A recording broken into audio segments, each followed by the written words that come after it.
And here we go. Oh, yes, we are back. We are back. Welcome back, everyone. This is officially the second episode of the First Team No Defense podcast, brought to you by Blue Rhino. You can find that at your local Come and Go whenever you need.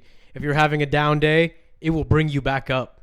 They don't even know we exist. But we are hoping day by day, shouting you out, that one day we will get that sponsorship and a box will be at our front door.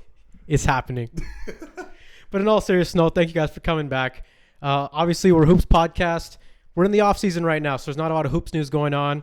However, I know it's been a while since our last podcast, but we want to talk about the Olympics. We want to talk about some athletes that are going down. The Noah Lyles news. There's a lot of topics to still talk about, so we're about to get into it. All right. And joining us today, we have none other than the man himself. I'll let him, he needs no introduction, but I'll let him say it. Go ahead, big fella. And my name is Sterling Smith. I am a middling entrepreneur. Sometimes I'm good at things. Sometimes I'm funny.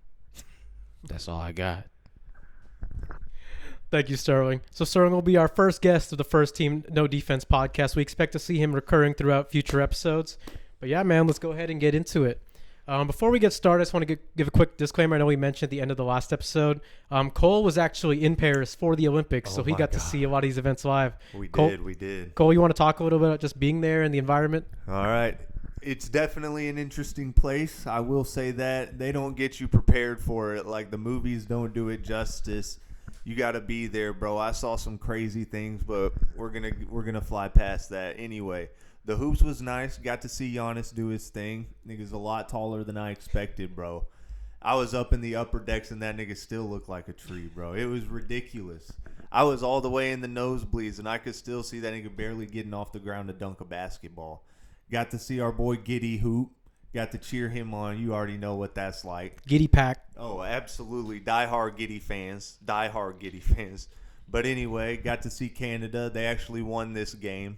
This wasn't a game that meant anything, really. But the niggas hoop when it didn't really matter, though. Hey, man, we'll get into that a little later. But yeah, their team, they have some work to do. They're pretty young. None of those guys have really been in that situation before.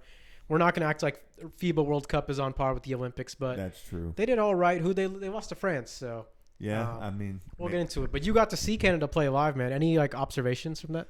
I liked what I saw. I mean, Shea, you already know what you get with him. I mean, the man's a bucket wherever he goes. He was just creating for himself, and you noticed that was kind of where they were struggling at, was trying to find a team game. They didn't really run many plays. It was kind of guys creating their own shots. RJ Barrett knocking down some kickouts. But other than that, it was living off defensive turnovers, turning those into points, or it's just Shea creating something. Or Dwight Powell rebound, putting it back up. Can't forget about that. You can never forget about the GOAT. But like with RJ Barrett specifically, like I don't know what's up with him in the NBA, but like in international competition, that man's a different player.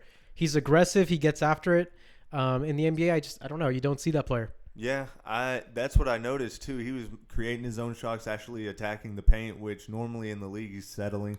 But I mean, and he was making his wide open kickouts, which I was surprised by, because you don't really think a shooter when you think of RJ Barrett. That's not the first thing that comes to mind. But I mean, when they were leaving him open, he was knocking them down. So, but I mean, like we said, it was just creating for others, trying to get an offense going.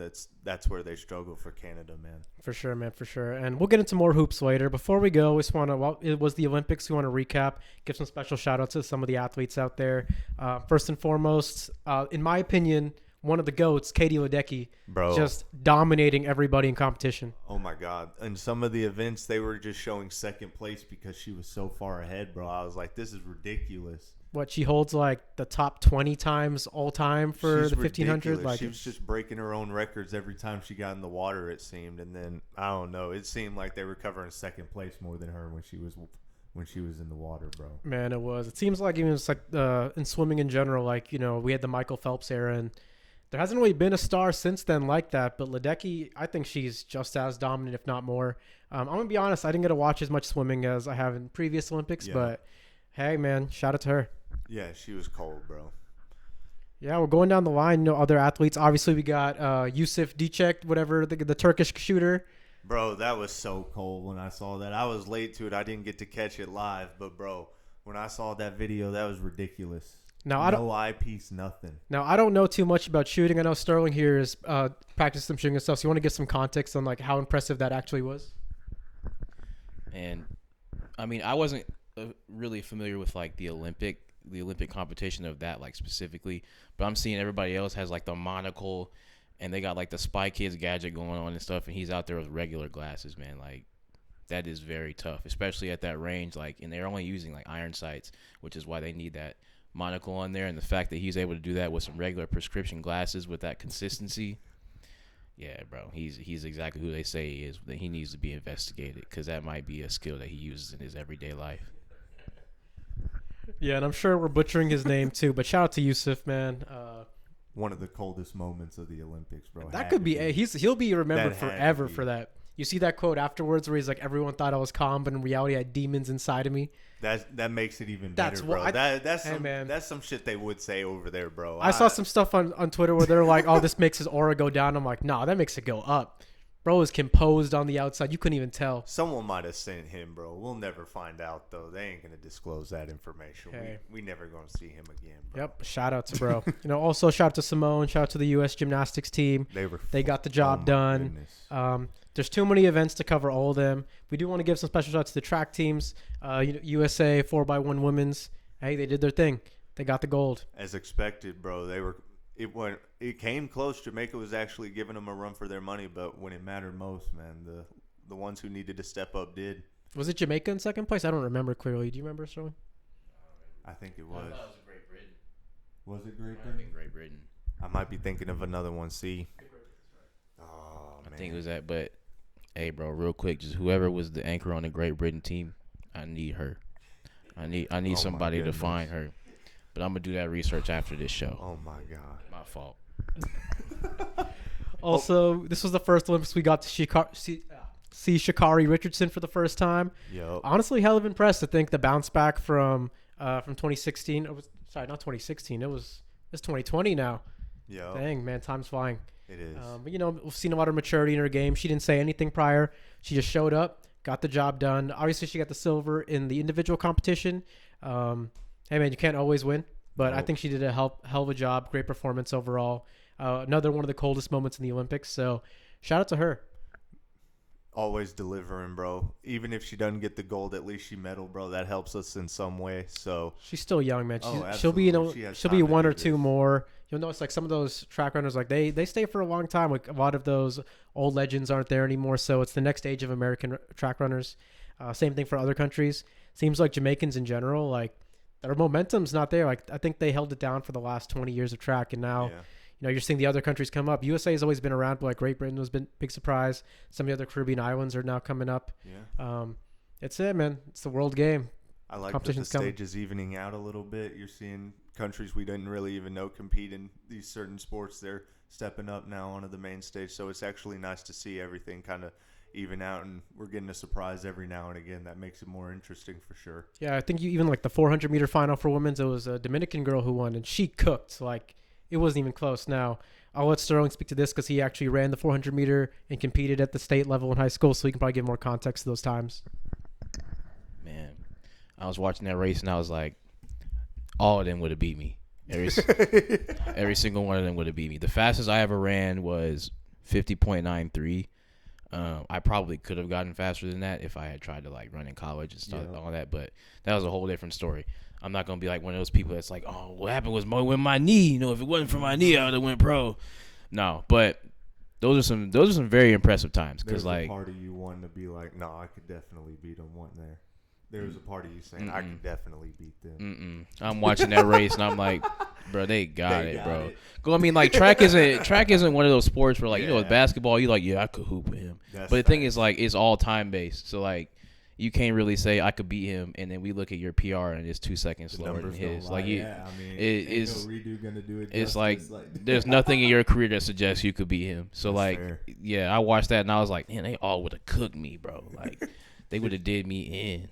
That's tough. That's tough. They were cold though, bro. You look at it, you're like, God damn, their legs moving, bro. It didn't even make sense to me. I'm like, their strides and shit. I'm like, I'm not even a runner, bro, but just to watch that, it's kind of mesmerizing to think like they've perfected the art of running, bro. Like to where nothing goes wrong for it. Every stride's perfect. I'm like, Jesus Christ, pulling on the ground. I don't even know what that means, but they do it.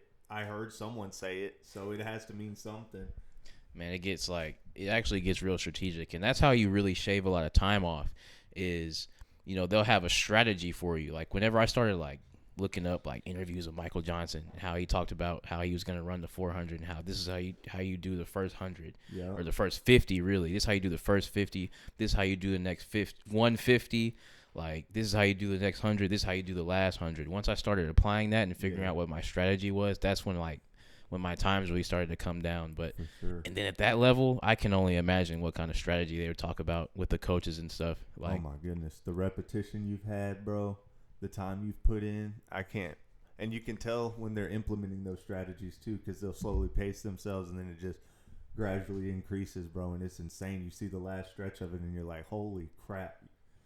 People you never thought were in it, they're just like, bro, either the gap's widening or someone's closing in and passing somebody. So it's just crazy to see it happen in real time, bro. Yeah, that shit's insane. Did y'all see the mixed 4x4? So Team USA actually set a world record in the semifinals of the mixed 4x4, which is men's and women. So it'll be like 2 men, 2 women. And then in the final, we actually got silver to the Netherlands because there's this runner named Femke Bol.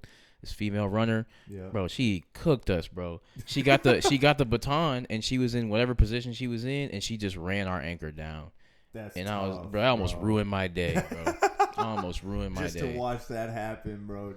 Man. And she tried to get to us with the women's 4x4, but it was too late. Like there was, like she got the baton, and she's in like 5th or whatever, and then Ireland was there. That was their first Olympics, and they were in 3rd. For the longest, and they ended up getting 4th, unfortunately. Damn. But that's because Femke Bol, she got the baton, came around, went from 5th to like 2nd. That's tough, bro. This carried is the something team to watch, bro. then, huh?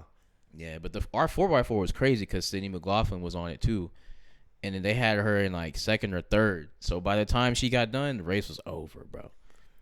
It must be so nice to be that cold, bro. Like, everybody has to know it at that point. Like, oh, shit. Well, we might as well throw in the towel, bro. There's just some people like Noah Lyles and them, too. It's just like you see them on the line or whatever. It's like, all right, they got this part, bro. Like, someone else going to have to take over and just have an out-of-body experience because I ain't got it. Man, I ain't going to lie. It's definitely – it's fun to have a team that good, especially in a relay. So I got a 4x8 indoor state championship. And I was the anchor leg of that, but the race was over when I got the baton. So we had one dude who had won state as a freshman running the 800, and then we had another dude who was really good in cross country, and we had a third guy who was solid. He was pretty good. And then by the time I got it, we were like maybe a lap and a half ahead on the indoor track.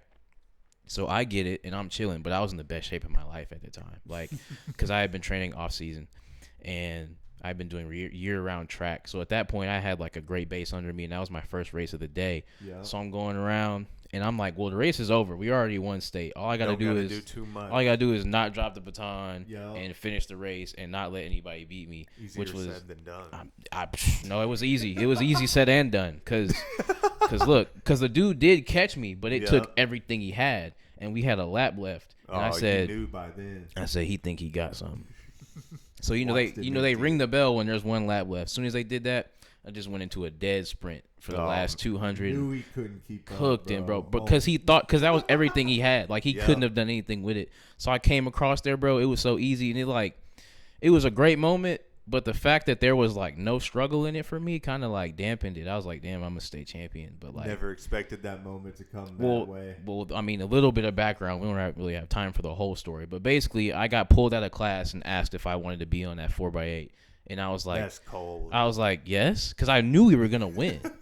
I was like, that's an easy ring. I was like, we're gonna win. So I was like, yes, I'll join that 4x8, brother. And then the race was not checkers, yes sir. I didn't expect us to like get to the point where I didn't even have to win us the race, but when I got the baton, I was like, this is over with. I was like, this is gonna be simple. That's a good feeling to have, though, too. Oh, it was great.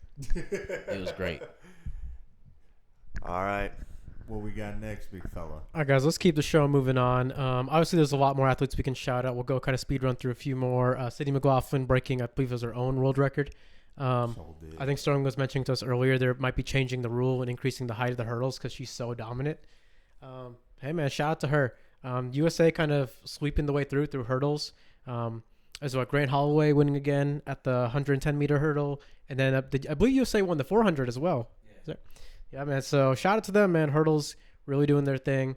Obviously, the USA track and field is one of their sports. So got to keep pushing. But while we're on the topic, USA track and field, the 4x100 meter, that was an interesting race.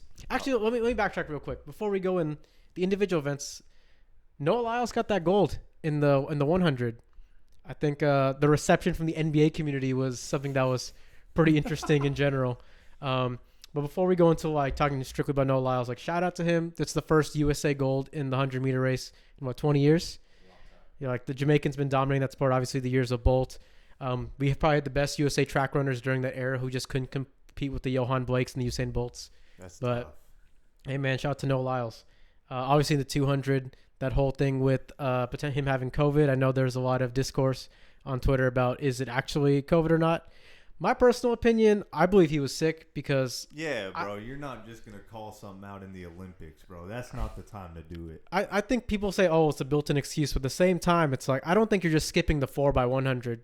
No. You're not gonna give your chance to get another medal just because you want to protect getting that. And like, hey, honestly, you still won the bronze. Like, that's if you do have COVID, that's a tough ass race to win the bronze. Oh God, bro, it's a medal that still counts to our count, bro. So even if he was sick or even if he wasn't, he still attributed something. So, man, I don't know. I don't have a problem with it. I'm just happy he still ran low key. We needed every little bit to beat China, so I'll take it. Man, first of all, I want to say, I got exposed to Noah Lyles when we were in high school because he's the same age as us. That's crazy. And when I thought I was going to run college track or when I was considering it, I was like, these are the type of people I'd have to race against. So, for example, him, his brother Josephus Lyles, and Grant Holloway were all going to go to Florida at the same time. Oh, my Lord. And I was trying to go to Arkansas because I was going to walk on the track team. So I was like, damn, like SEC competition. I would have been at the same meets as them if I had made it on the team. I'd have been racing them. So you know how you maybe you play against somebody like, or you see somebody play in the same sport as you, and that's how you know like I'm not going pro. Oh, absolutely. That was them. That was them for me. Like I was like, I can't beat them, bro. Like there's nothing I could do because they were dropping 46s and like 47s in high school. Training, it didn't make a difference. There's a cap limit on some niggas, bro. And once you hit it, bro, Nope. Some people just get blessed with a higher level than you do, bro. I'm saying, that's okay, bro. They man. had it, bro. Pain. They had it. Like they was going to nationals. They was doing all that, and I was doing. Or I wasn't even winning state here in the open 400. I got second in indoor, and that's as close as I got to winning state. Yeah. But like, I was watching them. I said, "This over with." They were born to do this shit as well. Like some people, you just watch. You're like, yeah, they found their calling. I'm gonna just go to school. I'm gonna just go to school. But what I was saying was, I mean, a lot of people were rooting for Noah to lose. They were. I wasn't rooting for him to lose. I got a problem with that, bro. I mean, here's the thing. Your own country, bro. That's crazy. That's wild. But it's like, who have we seen that runs for the same country that we support and we don't want him to win? I have never seen a group of people I've never seen one athlete where he's representing his country and his people in his country don't want him to win. Like that's supreme hating, bro. That's supreme hating, bro. I think part of it's too. It's like some of these new younger fans, like they got people who live strictly on social media. Like they take one quote out of context and now it's just like you're rooting against them. Like at the end of the day, this is the first American gold medal in the 100-meter competition we've had in most of our lifetimes. He's cold, bro. He's so cold. He's cold. And, we can talk about the comment he made about, world champs of what. But at the end of the day, obviously, it was kind of a dumb thing to say for him. But it wasn't incorrect what he said. It's you're not competing against, like, obviously the NBA brings in the best athletes in the world. 100%. But the city is the champion. Yeah. You're not like the U.S., like, obviously, like in the Olympic competition, it's different. But from that standpoint, in the context of what he was saying, he wasn't wrong. Yes, it was an ignorant thing to say.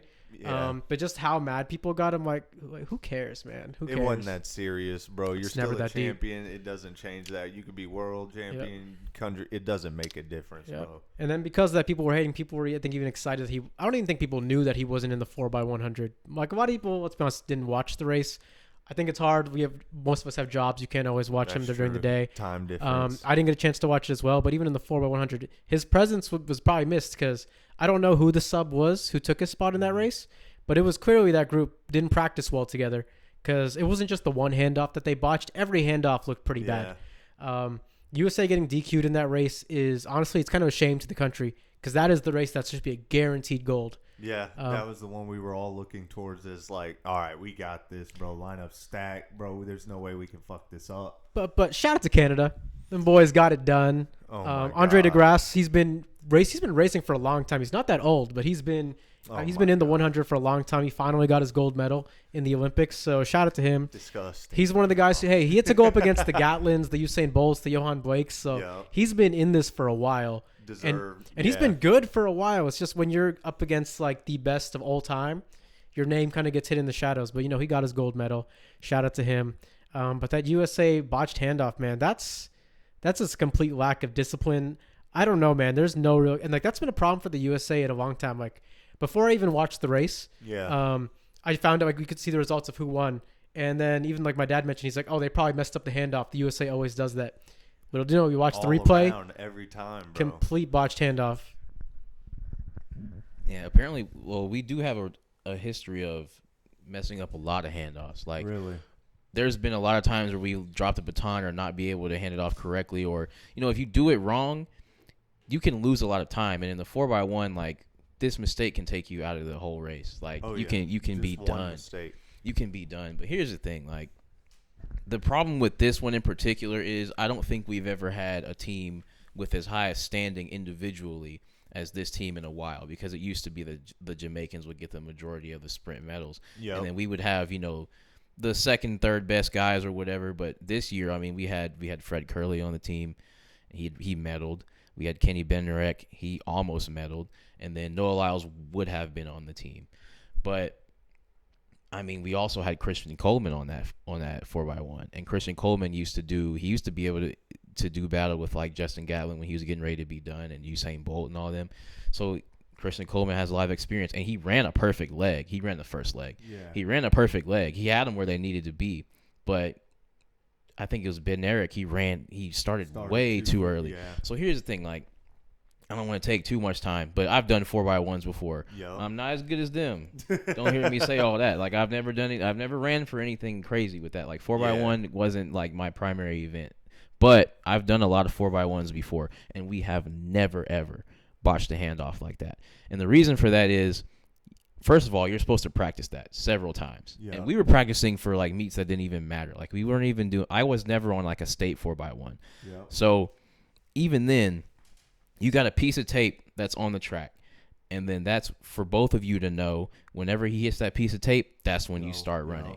So, like, he'll hit the piece of tape. He might say go, and then you start running. And then, first of all, they tell you not to look back. At least my coach has told me you never look back. You kind of reach back behind you, go like this, and you wait for it. And they're supposed to blam your hand with that baton. Like, they're supposed to like put it right in there. Make sure that hoe ain't going. And they don't let it go until they know you got it. So they're supposed to do all that, and then whenever they're about to put in your hand, they'll go stick, pause, and that's how you know like you about to get it, and they're about to blam your palm with it, and then you grab it, and then you start going. So it's supposed to be like seamless, and you practice this a lot, and it's really not that hard, quite honestly, because I've never dropped a baton. Like, the fact that he was able to mess that up, it had to be nerves or something, bro, because stage too big, bro. It's gotta be something. But even if you like, you would practice, like, you would know how fast Christian Coleman's coming, and he's not slow. Like, he is not a slow guy at all. So the fact that you were able to outrun somebody who competed for national championships and world championships, like, there's no way. Messing up quite a bit. Well, what's crazy is you could be late. Being late is almost better unless you run into each other and fall down. But like being early, you can't fix that. But if you're late, then he can slow down and he can still get it to you. But also, like, Benarek, like the mechanics of his handoff were kind of all wrong because he wasn't all the way outstretched like this. He was kind of reaching back for it like this. So like you've given up that advantage. You've given up that space. So he's, and then they ended up not getting it into the exchange. So now, like, it would almost be better if he went to a dead stop just to get the baton inside the exchange zone. Because if you do it outside, well, now you're disqualified. It doesn't matter what everyone else does. So, like, there may be a world where they may have been able to recover and get it around and maybe still medal. They didn't, but like it doesn't matter what they do now because they got disqualified. Like this is a mistake that like this is like an 8th grade mistake. Quite honestly, it would never like Olympic stage. Bro. It would not happen. I would imagine if I'm a professional, like there's no way this happens to me. Because it didn't happen to me when I was in high school. It didn't happen to me in middle school. Like I have never seen that. That's something they don't even think about either when they're preparing for it. I'm sure it's like something that doesn't even cross their minds as happening. But then you get something like that. I find a hard time believing that they didn't practice this at least, like 20 times in a day or something like that. Because there's a pool. Be enough, you think. 20 times you can get a rhythm at least a little bit. Exactly. So your relay team has a pool.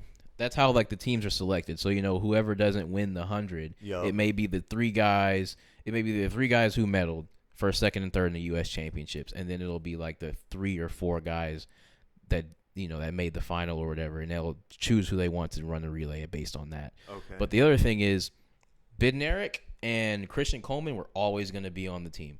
They weren't alternates in my opinion. I think it may have been like one of those last 2 legs that would have been replaced by Noah Lyles. Noah Lyles probably would have anchored it. In a perfect world, it's probably going to be Christian Coleman to Bednarik to Fred Curley, and then Noah Lyles is going to run the anchor. I imagine that's what the plan was. So I just don't believe that Coleman and Bednarik didn't have any practices leading up to that point, because Christian Coleman, that was his only race. That was the only thing he made it for. So he was in Paris all month. Yeah, no way you don't prep just to do that. But the thing is, he didn't mess up. Bednarik did. Yeah. And, some people might want to say, well, he was in the 100 and 200 too. It's like, bro, there are too many hours in the day. Like, that excuse just doesn't make sense to me. But like, that's the one day you got to show up to work, bro. The one day you have to show up to work. But there are so many things you could have done that were also not good. Yeah. That would have been better than, like, you did the worst possible thing you could have done, is to outrun your guy and not even get the baton. I didn't know it was that bad. Bro, we've got a couple people on the podium on our team, and the guy that got like 4th. All you got to do is get it around. That's all you got to do, and we probably still would have won. Like Justin said, there's no Jamaicans. Yeah. Like Canada, they won, but they wouldn't have. Like, they would not have. And Andre DeGrasse is very good. Yeah. And he's got a shot against anybody. But the rest of them 3, I don't know them. So it just doesn't make sense. It doesn't make sense how they could have messed up like that. No, and to Sterling's point, like me being Canadian with all my bias, 100% agree. It's like Andre DeGrasse was the only real lethal weapon they had on that team. He was behind when he got the baton initially first and just kind of cooked in the last leg. But to all that, man, it's just a big letdown. But, hey, man, we're a hoops podcast. Let's try to keep the topic about hoops and keep moving on. Obviously, we could spend hours and hours talking about every event, but let's get into it. And I know we've been on topic of Noah Lyles and track, so I know the one thing that's surprising, obviously, I was kind of defending Noah early on into it, but then he made those comments about Anthony Edwards, and, it's just a bad look, man. It's just a bad look for himself. For what? Like, there's no reason to do that, bro. Like, and it's definitely one of the top stars emerging onto the stage right now, and you decide to call him of all people out about a shoe deal too, bro. I don't know, man. Here's the thing. I do get from this perspective. It's like, hey, it's like this guy, Noah Lyles, I was like, he hasn't won anything. He's getting all these deals from the same brand I'm signed to. But at the same time, I am the fastest man in the world. Yeah. And I haven't even gotten a shoe deal or anything.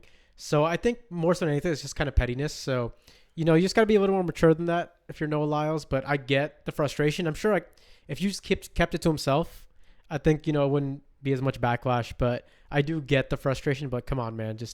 You don't have to say that to the public media, especially after everyone's already on your head. Like, NBA community already does not like Noah Lyles. I think a lot more people don't like Noah Lyles now.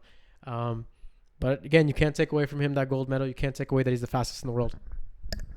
Well, here's the problem with what he said. Like, first of all, he's not taking into account the fact that the truth is nobody really cares about track except for once or twice a year. Like, you got the World Championships, you got the Olympics. Most people, that is all they know about track and where they compete. Like, most people can't name 1 or 2 other competitions. Like, there's the Diamond League, there's Penn Relays, there's Drake Relays, there's stuff like that. The Razorback Invitational. Like, most people aren't watching that. First of all, you can't find it anywhere. It's kind of, you'd have to look for those on cable. So, like, think about it like this. Like, Noah Lyles is trying to push a shoe, and it's not even a track spike. It's like a runner. He wanted like a runner or something like that. But how many times a year do we see Noah Lyles? This is the first time we've seen him. When's the last time you saw him before now? That's facts.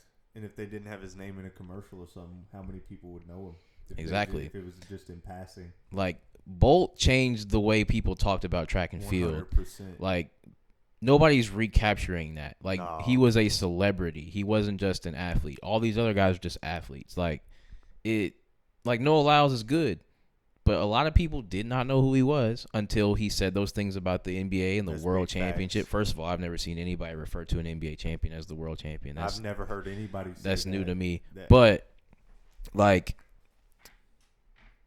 so think about it like this. It's marketing. It's about, can I move that? I mean, we got a clothing brand. 100%. So, like, I'm not putting out something that I think has no chance of moving. So, like, you look at Adidas, why would they dedicate resources to that? To a guy who's only notable 2 times a year max. No kids growing up saying, like, there's not a whole lot of kids saying, I want to grow up and be Noah Lyles, bro. Like, unfortunately, that's not happening. But it's happening for Anthony Edwards, bro. Like, well, think about it like this: how many times is Anthony Edwards like on TV? Probably, let's say he got what 82 games that he's gonna play, plus the playoffs. He's getting the highlight out of half of them. Let's say he's getting 50 games, 50 televised games. 100%. So I'm seeing him 50 times in a year. Yeah. Noah Lyles is doing. He's only, first of all, Noah Lyles, like a track athlete, is only doing. They're doing 10 to 15 meets, if that. That's probably a lot. That's probably a lot of meets. How many of them will be on TV at a reasonable time where people can tune into them? Two, prime time. 2-3 of them, maybe. So, like, nobody's seeing you. We have no, like, if I'm Adidas, I'm like, I don't even have a chance to really promote your product because we only see you 3 times a year if we do that. And it's nothing to do with him. That's just how, unfortunately, it's turned out to be. Exactly. Like, track's just not one of those sports that kind of just draws people in like hoops does. Hoops is worldwide, bro. And if you look at Adidas overall, like, I think one thing Noah said as well is, like, like, basketball is, like, not even part of your sport you promote. But, like, that's not necessarily true. Over the past few years, Adidas has signed some big names in the NBA. They made a lot of big NBA shoes. I think Dame's Adidas. Paul George, is he Adidas as well? I'm not too sure on that. Yeah, Donovan Mitchell. Derrick Rose was the big one that kicked it off. James Harden as well. Yeah, so they've been doing this for a while. So, yeah, again, I think it was just an ignorant comment to say by Noah Lyles. But, hey, man, it is what it is. It's his career. It's his image. Like, whatever. I think he's kind of doubling down now. I know Tyreek Hill called him out. And he was like, who's Tyreek Hill? No way you don't know who Tyreek, bro. That's cap. That's the biggest cap. I don't know who Tyreek, bro. Who is Tyreek, bro? Come on, man. But it'll die down, man. And eventually, again, people will stop caring. I think it's just we're in the time where there's not a lot of sports going on. All we have is preseason football and wrapping up the Olympics. So that's true. That's what people are going to talk about. But it is what it is. But let's talk about what we came here for, the hoops, man. Shout out to all the athletes from all the countries. I think there was a lot of standout performers. I know in the beginning of the project we talked about Shea, we talked about RJ Barrett, a few guys who stood out. From other countries, Josh Giddey surprised me, man. Josh Giddey looked really damn good. He was controlling the floor. Like, you actually got to see him where he was in control, and I think he really benefited from that, just bringing the ball up, creating offense, and he's actually good at creating for others is what surprised me, how his ability to attack and then just make a little drop-off pass or a lob or something or a floater in the lane. It was actually really impressive to see. So definitely got more respect for his game because I did not expect that. Yeah, I think if you're a Bulls fan right now, like, that's something promising because, 100%. Obviously you can be upset about that trade. You could have got more. But, like, hey, it's like this guy's still, like, 23 years old. He's very young in his career. He shows a lot of promise. I think in that OKC team, Shea's going to be the one who has the ball. Absolutely. So it's like, obviously, Giddey was kind of using that 2 role. I think, let him operate at the 1. We don't know if Lonzo's going to be back this year or what's up with him. So for that Bulls team, let Giddey kind of run the show a little bit on offense, playmaking. You got a lot of young talent. Let's see how it goes. But, man, shout out to him. Yep. Obviously, Australia came up short. They did Patty Mills hoop, too. Patty Mills always hoops on the international stage. Patty Mills comes through. Turns into Ray Allen 2.0. It makes no sense. And let's not forget about Mavericks legend Dante Exum. Bro, some of the crazy layups and shit I saw, bro, it makes no sense. He just barrels down the lane and just throws it up and it goes in. My question is, where the hell was that in the finals, Dante? I didn't see none of that, Dante. There were times, bro, he hit a fadeaway on the baseline, and I was like, ain't no way Exum has that in his bag in the NBA regular season. Like only confidence in the Olympics allows Hey, you to make a shot. no, he'll do that against some teams under 500.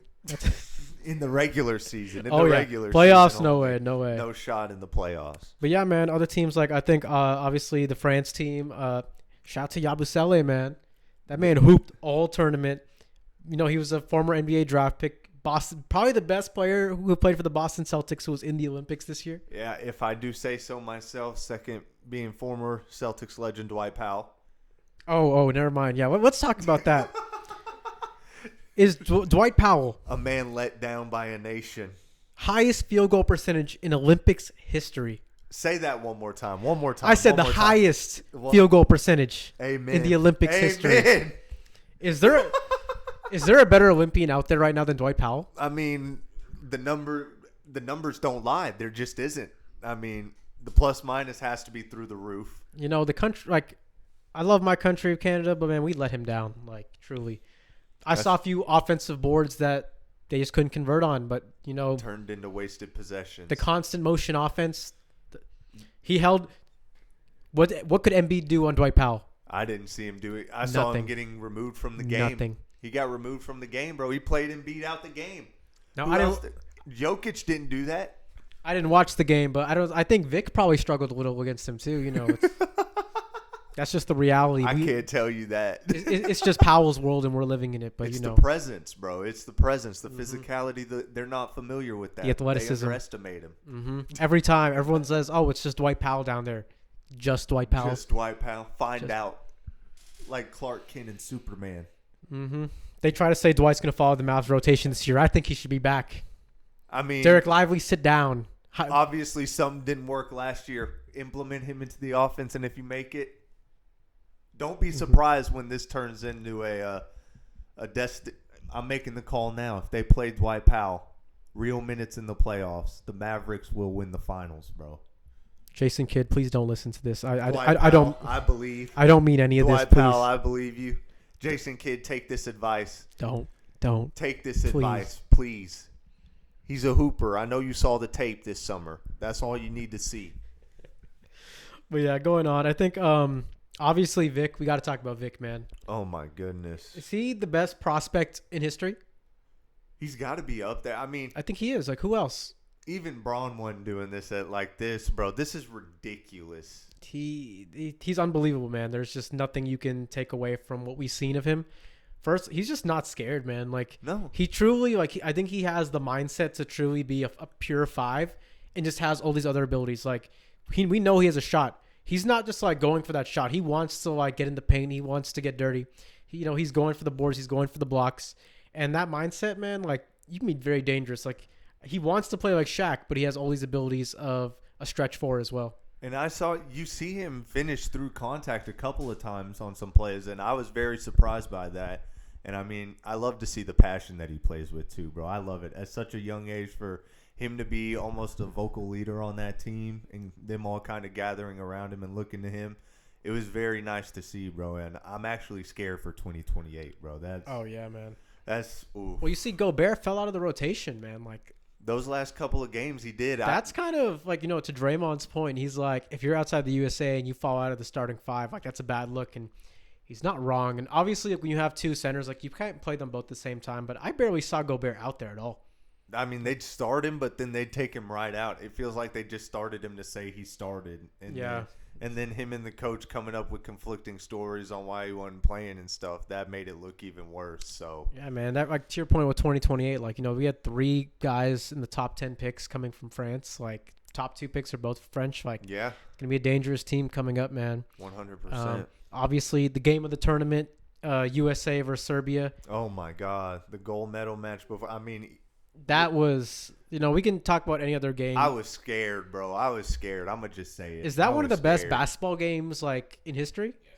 Yeah, NBA, whatever level you want, it doesn't matter, bro. That I'm gonna be honest. I was messaging like I think you guys the whole time. I'm like, yep, it's over. Like, they just couldn't gain control. And honestly, like, first quarter, like, outside of Steph, nobody could get it going. And some of the shot selection was atrocious. It was apparent too. Anthony Edwards played awful. Like, I love the kid. He's still young coming, but like the turnover, the decision making was so poor. That bench rotation, like Steve Kerr, what are you doing? Like they clearly could not generate anything. Give Tatum in. I don't know, bro. It doesn't make sense for him to put Derek White in, and you'd see a player start making shots, and then Kerr takes him out or something, and you're like, bro, what are you doing? Well, it was the rotation related. They're like they gave KD and then guys who couldn't get their own bucket. Like you had Derek White with KD. Bam was awful too that game. Yeah. I couldn't even tell you all the other names. Like obviously, I'll look at the image behind me to get some reference, but. Man, they struggled. Like even AD, like he was struggling that game. Shout out to Embiid. Embiid came through when it mattered most, bro. For the first time in a long time, bro. It felt like man embraced the hate and came out like swinging this Olympics. Like he really did, bro. And I think it was good to see. I think a lot of people needed that. He needed that. I'm sure Philly fans are excited. Question for you: think that'll translate to the NBA? I don't. You don't think so? I don't. I think we're going to see another second round exit next year. I think that helps him learn how to play with other stars, though. But I don't know. Look at the landscape of the East right now. Like, are they better than the Boston Celtics? No, but who is? Are they better than the New York Knicks? Yes. You have two notorious playoff chokers with Paul George and Embiid on the same squad. If you take the best player off the New York Knicks and the best player off Philly, who wins? I mean, you could argue a talent-wise. So I still think New York's chemistry is like that just makes them a better team. Julius Randle didn't play either, man. It's like you have Randle back, you got Mikal Bridges, you have all those guys just gritty players like Philly's a OG Anunoby. Team, bro. So is New York. Bro. OG Anunoby, Mikal Bridges, like as your wing defenders. Brunson's gonna do Brunson Kelly things. Oubre, didn't Philly get Caleb Martin too? You got to look at history at some point, bro. And I'm telling you, I agree. I'm a Cowboys fan. I've seen it. No matter how good the squad is, no matter how good the roster is, we'll find a way to fall short, and that is the Philadelphia 76ers. I don't think they'll make the finals, but I feel like I don't think they'll make the conference finals. If any version of Philly could, I think this team is that team. I agree. I think this is the best team Joel's been surrounded by. I agree, but the question is not like Joel's been surrounded by good teams before. The problem was Joel wasn't making it happen. It's health, bro. Was it health? What did help? George? Was it health when they were up 3-2 against Boston? And then what did he and Harden do in the last two games? That's fair. Was that help? They dropped the ball, bro. But Maxey won't allow that to happen. It's not bro. the first time. It's not the second won't time. Allow that to it's happen. not the third time. Embiid is notorious for playoff choking. I'm sorry.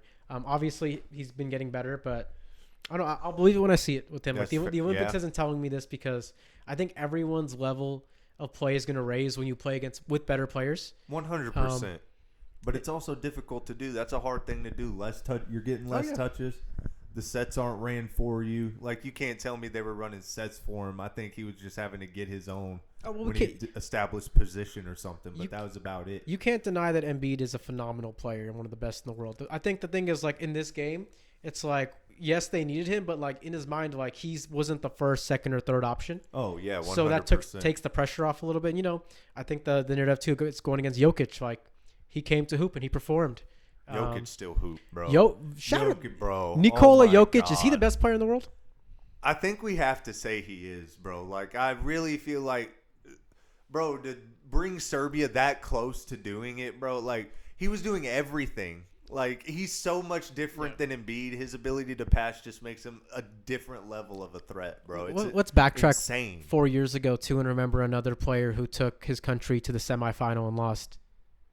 That being Luka Doncic, who missed this tournament. Sad to see Giannis knock them out, bro. It would have been fun to see Luka. I mentioned this on the last podcast, like that. Luka, he's hurt, man. Like, he was, like, you could tell all playoffs, he was hurt. All finals, he was hurt. He shouldn't have even been in the qualifiers for the Olympics, and he was playing in pain. So I'm happy he didn't play, but it would have been fun to see him out there. I think he would do the same thing and show the world. Same way like someone like Bogdanovic did. It's like, oh my God, this is Euros. Like, this is my game. Like FIBA rules. Like I might even be better. Bogey was hooping, bro, and he was talking his shit to Melo and stuff. You love to see it. Shout out to Bogey, man. That was yes, sir. Bogey. Game of his life. That was insane, bro. Put some respect on it. People were saying like how it's like disrespectful to Melo. I'm like, no, that's not disrespect. If anything, he's playing like homage to Melo. Melo even said it afterwards. He's like, that man hooped, and Bogey came out. See that. He was talking shit. He was hitting shots in your face. Up, bro.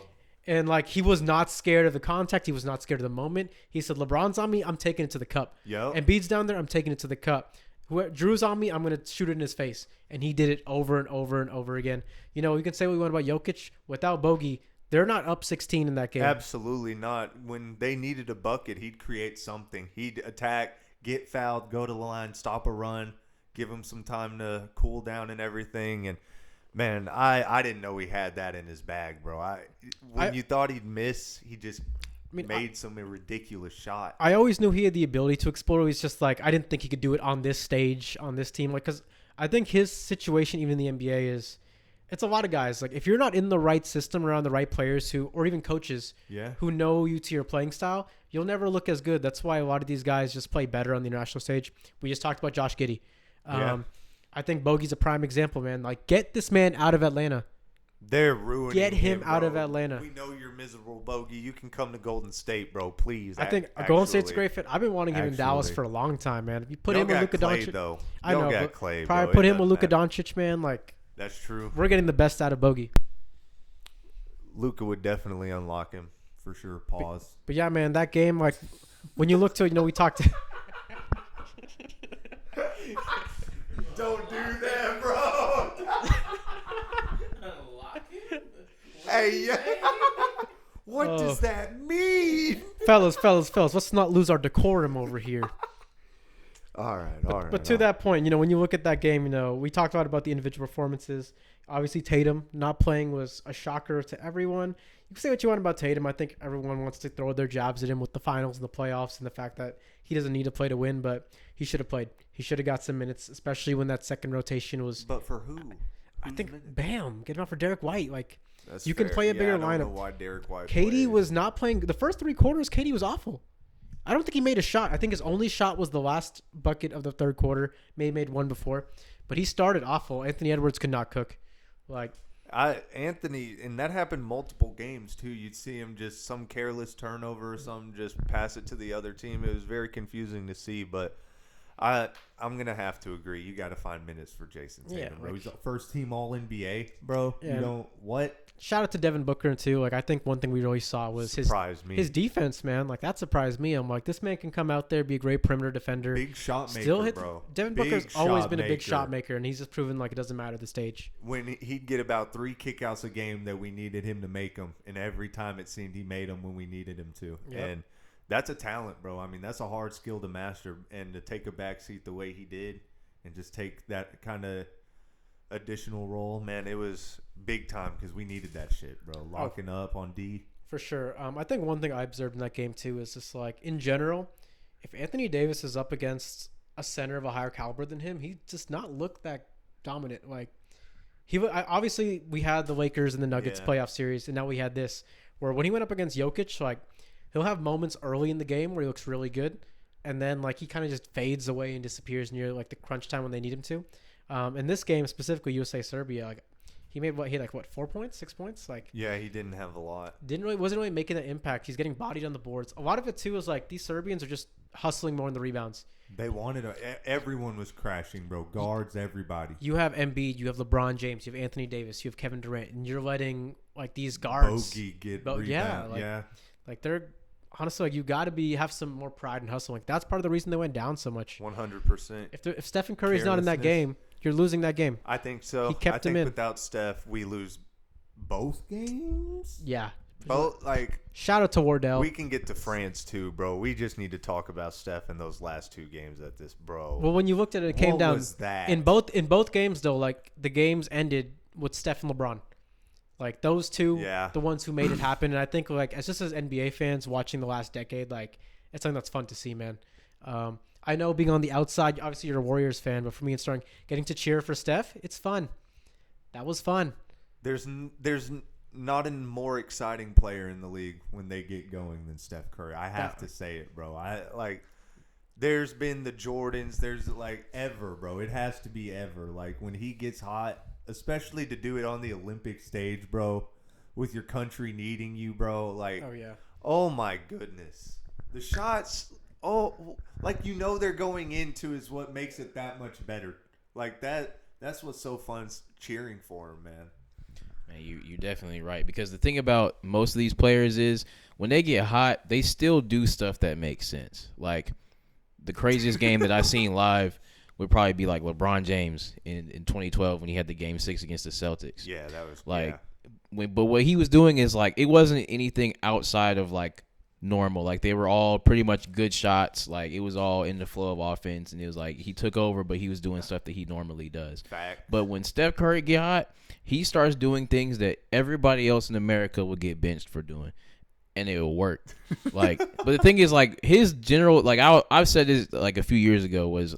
I think I said it to you when we used to be in the finals every year. I'd be like, Steph Curry is really just J.R. Smith's shot selection. Like, it's the same. He just be making With them. the sliders all the way They up. have the same shot selection. But the difference is he'll make his and, like at a way higher clip. So, like for example, the last 3 he made against France, there is no world.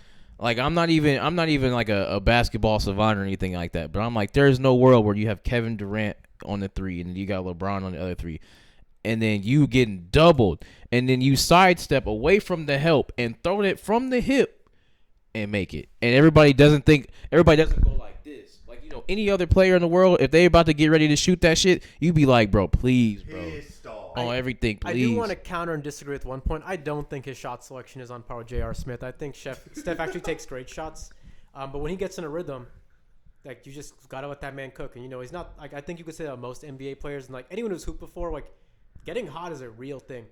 To where it's like, it doesn't matter who's in my face, doesn't matter. And, like, I'm gonna pull this shot and it's gonna knock down. And I think for, like, again, we say Steph takes, like, sometimes maybe poor contested shots. Most of the time, he gets his space. He'll find a way. He has the most perfect shot release outside of Klay Thompson in NBA history, where it's so quick to where it may look like a bad shot by the time the defender gets there, but he got it off in his space with his form before anything. Where JR he wouldn't even get his form off before, like, the defender was in his face. He wait for the defender to show up and Yeah. then start shooting it. He would pump fake before the defender got there, and then wait, like, And then wait for him to get and then there. take a fadeaway. And, like, obviously he made some, it was exciting, but, like, Steph Curry, like, IQ wise, is one of the best basketball players we've ever had. My opinion, top 10 player all time. Like, obviously, I think we got to get reminded how great he is this run. And man, it was awesome to see. I know people were, like, shitting on him a little early because he just wasn't hooping in his first few games. Who cares? When it mattered most, who showed up? Wardell, Stephen Curry. Then more to your point, like, in pretty much any sport, you know, it kind of looks like, wow, he had, like, no space to get that off or whatever. But, like, if you look at the pros in football, basketball, soccer, like, the difference between us and them is they don't need the space that we would need to get the same stuff off. Like, whenever I'm playing soccer or whatever, like, the speed at which they shoot that, like, it's like, so, yeah, I did my step over, and then I gained myself this much room. But they only need that much room. Now, if I had that much room, my shit getting blocked because I can't shoot it that fast. You know what I'm saying? But, like, for them, you know, they're trained to have, you know, they're trained that they only need this much space to be able. Like when Wemby was charging down, and he jumped up and had his hands up like this. Steph has been shooting for his whole life, and he knows that he only needs a certain amount of space. Too late, like, bro. It didn't make a difference. Everybody else getting their shit thrown. 100%. He didn't even see him though. Steph probably didn't even see Wemby, bro. It didn't matter. Well, I mean, like, you saw when he caught it, he was already halfway up with the shot. It didn't matter, like, bro. he knew he was coming, and then he was like, but it's got to go up, though. Steph had already decided he was shooting that, bro. Definitely. All I'm saying is that one of the best Olympic performances ever, bro? Like, are we putting that up there at all events, anything? Does that have to go up there in, like, U.S. legend, bro? It like got to. Michael Phelps type shit?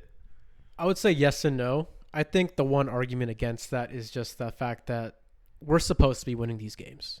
Like, we're not supposed to be close in these games. We went into the final as 16.5-point favorites. That's facts. So it's like, obviously, it was exciting. It was thrilling. We got to see some of the legends of the game do what they do in big moments. Scary though too. It was, but then I can't say it's like this is the best thing ever because it's like some of these Olympics, we have such great underdog stories in the 100%. Olympics. To where guys just overcoming a lot and making it happen, winning gold, people being injured, winning gold. To where this was like, we were supposed to win this at the end of the day. This is a hot take. I think you take LeBron, Steph, KD off this and replace it with 3 other young guys. I think we still win the gold. I think Team USA still wins. I'd believe it. Because obviously they were taking the buckets in this game. Somebody else is going to take it otherwise. Like, you take Steph Curry's out. Who's gonna be a big time player? Jalen Brunson's no joke. There's, like, obviously the names are smaller, but against the level of competition they're playing, I still think they're winning. Trae Young. Trae Young deserves a spot as well. Like, there's a lot of guys Yeah. who can make it happen. And think about it, there was a lot of years, I think 2016 against Brazil, where a lot of people were like, oh, this USA squad's kind of shaky. It was like DeAndre Jordan, Klay Thompson. I think Kyrie was on that team. But it was the first time we didn't have our LeBron James, I think, since 2004. Yeah. And it's like, you know, people were like, oh, this team's struggling a Handle lot. business. They still got the job Yeah. done. And kind of left it without a doubt in the end. We Yeah. haven't lost a gold medal since 2004. And, you know, like those teams, like even LeBron was on those teams, but I still think at where we're at today with the amount of talent in the USA, I think Steve Kerr could have maybe damaged that. But I think you give Tatum some of those minutes. Like, Yeah. Tatum's, no, like, as much as we joke about Tatum, the man is a bona fide hooper. You get Jaylen Brown out there, like, yeah, man, I think they're going to win. I agree. And agree. I don't have a lot of confidence that they lose. Like, I think it's obviously you have your Serbias, you have your France. I still think they're the better team. The play style is going to look a little different. Yeah. You know, this was where LeBron wanted to make like his dream team. And, you know, in topic about LeBron, obviously, 39 now, he played fantastic. He did almost everything he could. It's 1A and 1B with him and Steph. This is the first time I've heard of an Olympic MVP. Has that ever been a thing before? I've never heard of that. I've I never didn't heard. even know there was like a all-star team. Like they came out with like a starting 5 all-star. I feel like they made that up.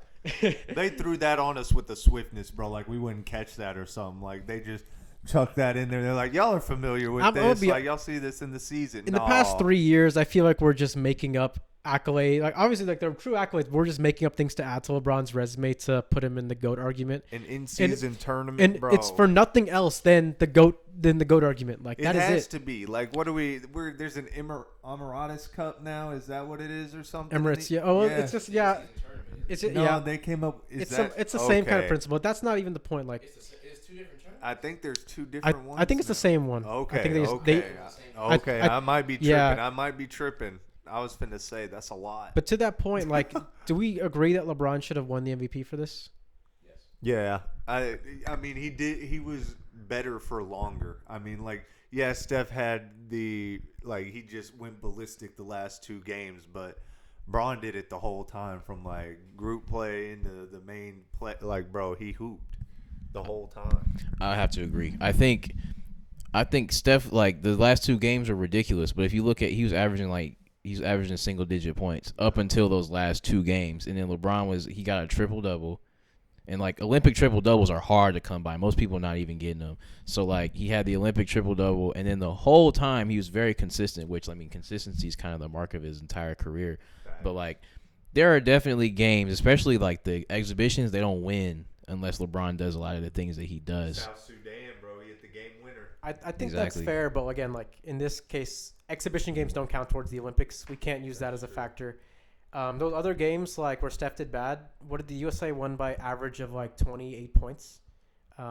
In the games that mattered the most, where we were back against the wall struggling, we don't win those games without Steph Curry. We're not even in the game against Serbia without Steph Curry. And for me, this is a personal opinion. I think moments matter more than stats. Like I think we overvalue numbers and inflate numbers. Like obviously they're important, consistency is important, but like if you take Steph and LeBron out of those exhibition games, I think we're still winning by an average of like 15 points. If you take Steph and LeBron out of those semifinal and final, we're screwed. You take Steph out of the semifinal, final, we don't win those games. You know, and to me, it's like I value that more than the numbers. Yeah. And, you know, obviously, like, I'm not upset the LeBron one because he has his case. I think it's a 1A, 1B thing, but I think the clear 1A is Steph in the sense of what we saw on the bigger stages against the higher level of competition when you went up against the Jokic's and the Vicks and, you know, the real NBA talent caliber teams. That's what we need. Like, he's the player who stepped up, and he reminded the world, like, I'm maybe like the shortest guy in the court too, but I'll be the most dangerous.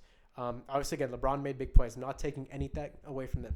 But I do feel like there is a reputation now where if you're playing with LeBron, you just got to accept the fact that no matter how well you play, LeBron's going to get the award.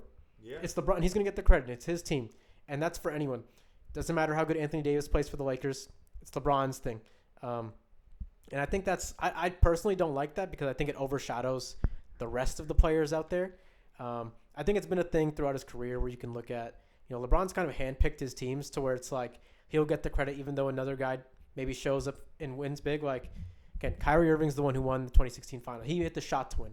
Not saying he won. LeBron throughout the series, 100%, 150% is the better player. But like we can't forget, like he's had help, and sometimes that help was a big moment player, and it's okay to acknowledge that he needed that help. And in this case, like I think it's okay to give Steph Curry in his first Olympics that MVP, which again I don't think really exists. I think they kind of just made that up to give to LeBron. Man, I don't agree. I'm sorry. I think, bro, you can't just show up for the last 2 games and then get the MVP for the whole tournament. Braun guarded Jokic. Well, Braun guarded the Jokic, whole tournament. bro. Like that'd be like saying like you do nothing, and then that'd be like saying Mario Götze should have been the MVP of the 2014 World Cup because he showed up and he scored the last goal that won, even though we didn't hear his name for like all those games before that. Like, I think if this is about if it was like the MVP like for the one game, all right.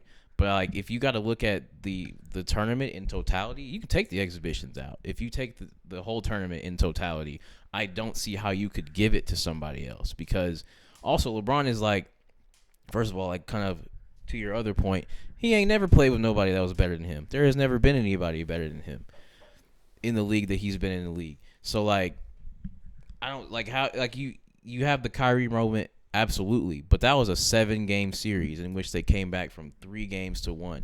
And then you also got to take into context the fact that Kyrie literally did nothing. Was a lottery team. He was the leader of a lottery team before LeBron showed up. Never played for anything. Had like no primetime games unless he was playing against another star. So like, and I mean I get that there's probably a lot of propaganda behind LeBron. There's like a machine working on the GOAT debate, which I've already seen all I needed to see. I'm not gonna act like I'm not gonna act like I got like I'm even debating. I already saw what I needed to see. In 2016 I saw what I needed to see. But like if you look at what he does a little bit of everything. And that's the difference between him and pretty much any other star that we've seen for a long time up until like the triple double kind of got watered down. Like he has always been able to do whatever is needed in order to get the wins. That's kind of why he got criticized because he'll make the pass to an open player if he's open in the corner or whatever, instead of just attacking with reckless abandon like some other players might.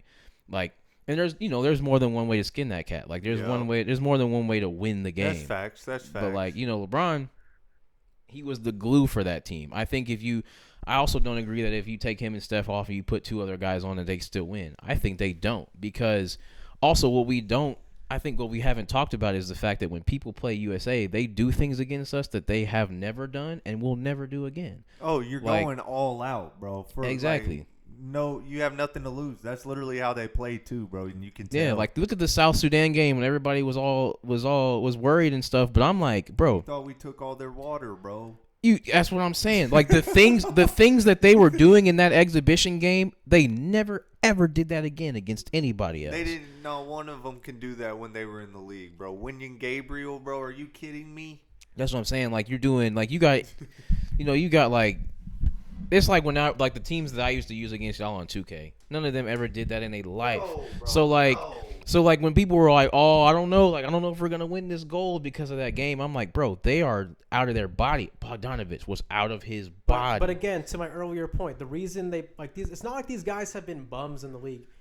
I think when you come from the international basketball circuit and you play in the NBA, you have to adapt to a different coaching style, a different type of game, and sometimes the coaches hold the players back. I think a lot of these guys have that ability. Like Wenyen Gabriel, for example, like obviously in the NBA, not that much, but the NBA, like there's a lot of politics in that game too. In South Sudan, they're like, hey man, like just play your game. You're not allowed to just play your game in the NBA, because if you play your game and you have one bad game, especially early in your career as a second-round draft pick, you're not getting minutes again. So you got to play with a different mentality, or else you play free. But again, to your point where it's like these guys just play better, so you don't think they'd win. LeBron hasn't played in the last 2 Olympics prior to this. Steph wasn't in any of the Olympics prior to this. They still got the job done, and it's not like you could say old Carmelo. Like he was hitting open shots. Like we're gonna be a team that's going to generate open shots. Like again, LeBron's not there. I think Tatum's doing very similar production. Not the same numbers, obviously. He's not gonna have the same impact, but you're gonna have other young guys who are hungry for the moment, ready. Like there's a lot of these guys. Like again, when you play with LeBron, you play a little differently too. I think they play differently. They play a little more free. It's a true thing that happens. Like obviously, the Olympic stage is different, but like throughout his career, a lot of players you say, hey, they don't perform in the finals when they're with LeBron, or they don't perform as well in the playoffs. They play scared because they know I'm going to get traded if I don't play this, because I'm not playing with LeBron. I'm playing with the GM.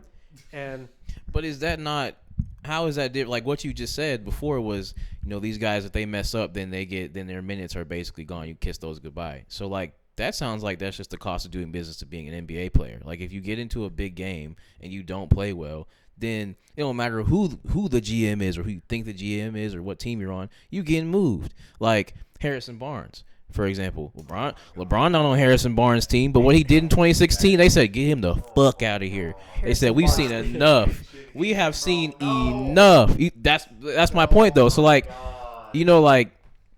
so what you're saying is, if they play bad, they're worried about getting traded. That could happen to you on any team. It's not just LeBron that'll get you up out of here if you don't do right. It's extremely prevalent on LeBron teams, though, and it becomes the excuses that are made of why he's lost so many games.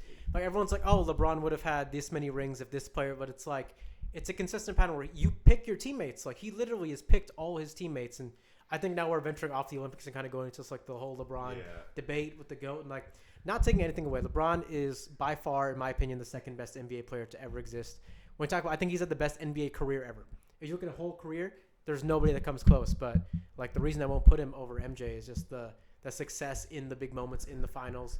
Like, when you're undefeated in every big game you ever played, from the collegiate level to the international level to the NBA level, like, it's just hard to compete against perfection. Nothing against LeBron. It's just you're going up against something. You're going up against perfection, and that's just hard. Yeah. But there is, like, the points where we make a lot of excuses for him, and, like, now I feel like more than ever we give him benefit of the doubt when we won't do that for anyone else. Because, again, a lot of people just rag on Jordan for the level of competition he played. It's a different type of league. It's a different NBA. Jordan played in a lot more physical league. Like, Jordan rules was a real thing. Yeah. Jordan rules is a very real thing. Even at the international level, like, I believe, like, Jordan was on the USA Olympic team when I believe the average age of that team was like 20, 21. Like, there was no NBA Hall of Famers on that team at that time. It was all college kids. Yeah. Still got the job done. Obviously, you can look at the difference in competition. Like, but like the Yugoslavia team and stuff, like, they still weren't any joke back then. You had like the Arvydas Sabonis, a lot of like Russian talent. Like, there were other Tony Cook. Like, I think those are later years, and like, I don't want to get the facts wrong, but like, we can't just constantly make excuses for him. And it's like, obviously, I think right now I'm getting off topic because I feel like we're defending LeBron a little too much. But in this specific thing with the Olympics, like, I think we're giving a little too much credit. Even all those games before, like, Anthony Edwards had like 26 points, 25 points in those games building up before the semifinal and final. Other players like had really good stat lines, so it's not like LeBron carried them as the reason he won. He had efficient stats because he played efficient minutes and had the ball in his hands most of the time. And he's a phenomenal player. But again, to my point earlier of why I think Steph deserved the MVP is just because in the most crucial of times, like, the teams, like, we're losing the lead, we're down 10, we're down 12, we're down 14. Steph hits a 3, Steph hits a 3 here, Steph hits a 3 here. Keeps us in the game. Yeah. And then as we're building back in now, okay, KD gets going, LeBron gets going. Final minutes, Steph hits the big shots too. So it's not just like, oh, he hit the final shot, so he should win. It's like, no, throughout the game, when the game was getting lost, he was the one keeping them in the game. And the thing is, like, those other games, like, USA was never out of those games. They were up 15 the whole time. You're playing. It's a lot easier to play when you're up. When you're down, it's like, that's when I give more value. If you're playing well when you're down, like, that holds so much more weight. And like, to the point, like 2016 finals, LeBron is the best player in the world, not even close. And I think that's the best argument towards his GOAT debate because they're down 3-1. They're down the whole series. And he's the best player out there against the best team of all time. But in this specific instance, I'm going to say, like, I firmly believe that we just kind of gave him an award that didn't exist before, purely for the argument of adding to his GOAT debate. Yeah. Respect. You're not going to hear me disagree with giving Steph his accolades, so I'll agree with that. But I heard some stuff about we can plug in some people, so let's plug in who is going to be on the 2028 squad, and that'll be the last thing we talk about on here for today. Who do we foresee being on that 2028 USA Olympic team? Well, I think the first question you got to ask is, do you think Tatum would do this again? Do you think he would want to play again? I say fuck that. No, absolutely not. Actually, no. Who's the coach? I think that'll matter. I don't think Steve Kerr will be coaching. I don't think again. Steve Kerr. I think you bring Pop back. Nah, Jason Tatum's in there. Here's the thing. We don't have time, but I think there is. Steve Kerr is starting to look funny in the light. Oh, You gotta think. Hold on. I'm gonna be fast about it. You gotta think. He took Mark Jackson's team. Okay. And he ran with him. He ran with that team. Okay. It's been a while since we've seen him. When we saw him with something like garbage or like decent or average, he couldn't do nothing with that. Couldn't make nothing work with I feel that. like that 2022 team was average. I don't know, but look at what we're saying about him now, and he had all this, and he did win. I agree, he did win, but there is a conversation where people saying like it should have been easier than this. I think a gold is a gold, but I think there's a combo back there. But the other question would be, well, who else would do it? Who would you have? Spolstra? He was on the staff. Yeah, he wasn't the head coach though. But he'll do it. I mean, but do you think that USA Basketball thinks Steve Kerr did a good enough job to keep this job?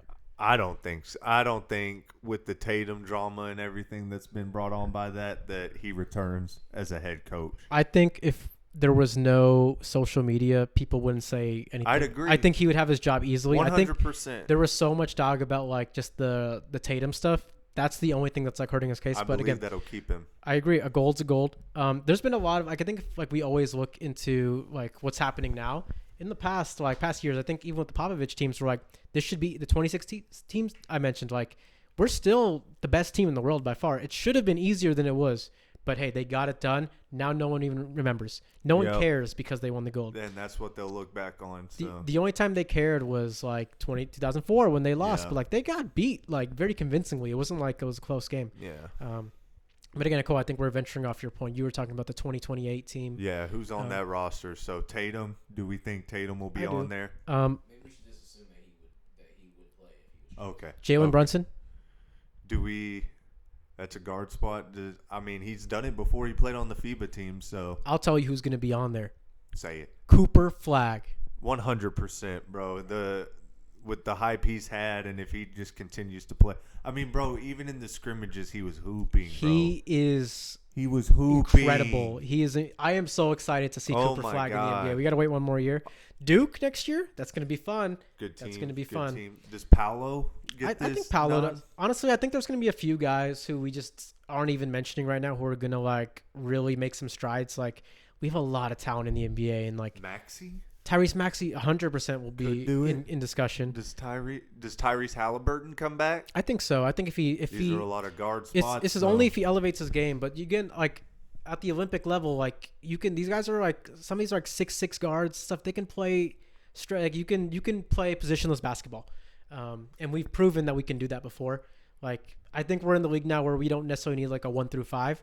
We just need length. Does Lively do a Chandler role? I would love to. Honestly, that's one I haven't considered, but I think it's a real like potential. Lively could definitely. Him or Jaren Jackson? I think I'm taking the potential of Derek Lively if he can get a shot down, if he can shoot the 3 ball. Obviously, again, we don't know where Jaren Jackson took a step down this year. That's in my opinion. Like you were the star of the team because without Ja and everything, Desmond Bane was hurt. Yeah. Jaren Jackson couldn't even average over 6 rebounds a game. That's tough. Does Lively get a nod over? Then does he get a nod over Jackson and Evan Mobley? So I mean, these are kind of names we're gonna have to be thinking about for 2028. It's so far ahead. Like we can't like Bam could still be out there. No, Bam's played a few Olympics now. Like I think maybe he might be. They might move past him. Is AD done? I think AD is getting old, man. Done. Yeah, his body ain't making that, bro. Ain't no way. You think? I feel like they might go young with the next one. How young? I mean, they might like out of these players, like. So we talking like Paolo, like 21-year-olds, like Anthony. Well, Edwards. Not like that young, but like we're not gonna have nobody that's like 35 and up. Like I think you might. All under. You're 30. probably still gonna get booked. Yeah. I think if Anthony Edwards will be back. 100%. I think if Halliburton will probably be back. If Jason Tatum wants to come back, he will probably come back. And then I think if Jaylen Brown wants to come back, then they will let him play. Those the only like holidays done, bro. He's too old. Probably not. I don't. Embiid can't. He said Embiid might not even do it. He might as well not. Yeah, that's what I heard. Can you do that? You can just dip. I don't know how this works. How you go all the way? Because like, bro, he can play like 4 different cards, bro. He's got like. I don't get it. Because like in soccer. As soon as you make a senior debut for a team, like for a national team, you're done. That's your team now. So like you got to pick before, like in the youth ranks, you can flop. I don't like it. But when you get to the senior level, if you appear for the senior level, then you're done. So I don't that was like news it. to me. I don't like it, but he's not going to play anyway, so let's not get too To that far point, on the it. Olympics and FIBA have different rules too. So like from a FIBA standpoint, I think it's the same as FIFA, where it's like once you pick a country, you have to stand for that. But for the Olympics, I think he can technically, like, he has some buffer room to move around, and He got his golden dip, bro. It's all right, though. yeah, It's all right. but yeah, man. I think 2028 is just so far away. It's hard, but like Wemby's just going to be cold, bro. That's what I'm afraid of. Let me ask you this: Yes, sir. if you got a healthy Zion Williamson, don't you pick him? Yes. Yes. I think there's so many people down on him right now for the injuries, but after what I saw in that one playoff game, 100%, I want to see Zion Williamson playing. Bro, at the Olympics, imagine, bro. And I want to see. I Those don't. people go crazy. Well, first of all, I don't Ja? know. Like, yeah. I was gonna say I would like to if he can leave Oh leave the my guns at home gosh. and stay off of Instagram. Yeah, you can't You take gotta those bring in LA. overseas. It's in LA Oh, too. It's in LA. It's in LA. Yes, I think you gotta pick Ja Morant. You have to. Like, you cannot miss the opportunity to have bro, Ja him Morant. and Zion. No, bro. him and Anthony Edwards, Him because that could be your backcourt. Oh my God. Like, decision making, I'm not sure about that. But like, in terms of the excitement, you have to play them at the same Pure time. Hooping, bro. Just Like, you got to. athleticism out the. We always get one player who like is clearly like an outlier of like how did he make the squad? I think this year was Derek White for sure. 100%. What the I fuck? bet you the Olympics are in LA. We're gonna see Austin Reeves on the team. Doesn't need to be on there, but he's just gonna get a spot because of name, because of role. Like, oh, he's a good role player. Hillbilly Kobe. Let's go. It's gonna depend on the coach too, obviously. But I think a lot of people like Austin. Maybe it's Alex Caruso. That'd be wild. Well, it's like I think you need. There is though. That's bro. They usually do get like some like a defensive specialist. Like even like with Drew, you could argue it's like there's a lot of play. You could take Paul George over Drew Holiday and stuff, but they put him in just because of fit role. It's like, hey, in any team you plug him in, he just plays really well and he knows his role and he's going to make an impact on the defensive side of the ball. Again, we don't know how a lot of these guys are going to shape in 4 years. I think a lot of guys are going to take a step up. I'm excited to see even like the progression of like the Jalen Brunson, the Mikal Bridges now that he's on a good team. Like, let's be like, look, a few years ago, Mikal Bridges was the best role player in the NBA, in my opinion. Like when the Suns went to the finals and then they were a 63 win team after. Yeah. 65 win, I think, actually. Heavily contributed. Played every game. Hasn't missed. That Suns team. Availability is the best ability, bro. Suns team never recovered from getting rid of him, man. Like that team went to the finals. They were the number one team in the league. They make the move for KD and they cannot recover. Yeah. Cam Johnson and Mikal Bridges were that important. And Mikal Bridges now is joining a team that was already very good in the Eastern Conference. 100%. And now he's paired next to an OG Anunoby. Like, I think he's only going to help himself and progress his own game to where I think like he is a player who can sneak his way into an Olympic squad. And I think I'd be excited to see him out there, man. I think he's an exciting player. I think he does everything right. And like, again, no matter. One of those glue guys for sure. Yep.